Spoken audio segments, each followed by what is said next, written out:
తులారాశి వారు రథసప్తమి సందర్భంగా సూర్యభగవానుడి యొక్క ఆశీస్సులు ఎలా పొందాలో ఈ వీడియోలో సవివరంగా సంపూర్ణంగా తెలుసుకుందాం. తులారాశిలో ఏ నక్షత్రాలు వస్తాయిగా?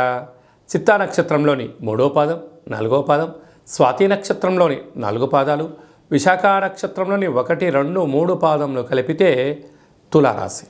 తులారాశి యొక్క అధిపతి శుక్ర భగవానుడు.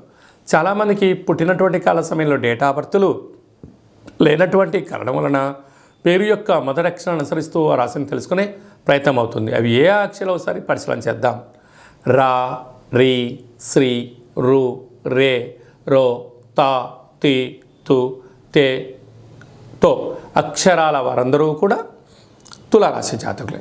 తులారాశికి అధిపతి శుక్ర భగవాన్ అవ్వడం, ఈ రథసప్తమి సందర్భంగా సూర్య భగవాను యొక్క ఆశీస్సులు పొందడం కోసం ప్రతిరోజు స్నానం చేసి పూజా కార్యక్రమం అనంతరము సూర్య భగవాన్ యొక్క దర్శనం, అర్ఘ్యాన్ని వదిలిపెట్టడం, సూర్య నమస్కారాలు చేయడం, ఆసనాలు వేయడం, ముద్దర్లు వేయడం వలన ప్రశాంతమైన వాతావరణం కలుగుతుందని చెప్పి గమనించాలి. నవగ్రహాల్లో సూర్య భగవాన్ని తెలుపు మరియు ఎర్రటి పుష్పాలతో మీరు అర్చన చేయడం వలన మనశ్శాంతి, గృహస్థాశ్రమ జీవితంలో ఎలాంటి ఆటంకాలు ఉండవని చెప్పి గమనించగలగాలి.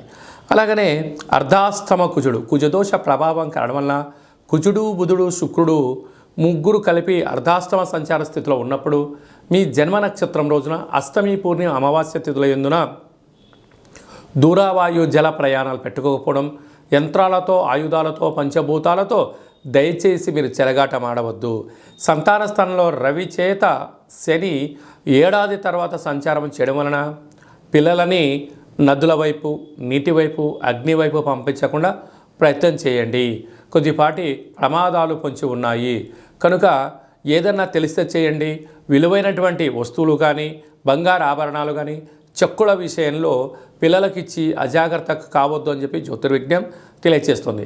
6వ స్థానంలో రాహు సంచార స్థితి ఉండడం వలన అన్నింటా విజయానికి ఆలోచనలు వస్తున్నాయి, జాగ్రత్తగా వాడుకోండి.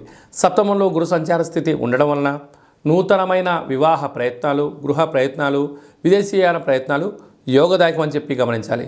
వ్యయంలో కేతు సంచార స్థితి ఉండడం వలన స్వల్పమైనటువంటి గృహ మార్పు, ఉద్యోగ మార్పులలో ఒత్తిడికి గురయ్యే పరిస్థితి ఉంటుంది. మౌనంగా ఉండండి. సాఫ్ట్వేర్, హార్డ్వేర్, యానిమేషన్స్, క్రియేటివిటీ రంగాలు, వస్త్ర వ్యాపారాలు, బంగారు వ్యాపారస్తులకు ఇది చాలా మంచి కాలము అని చెప్పి గమనించాలి.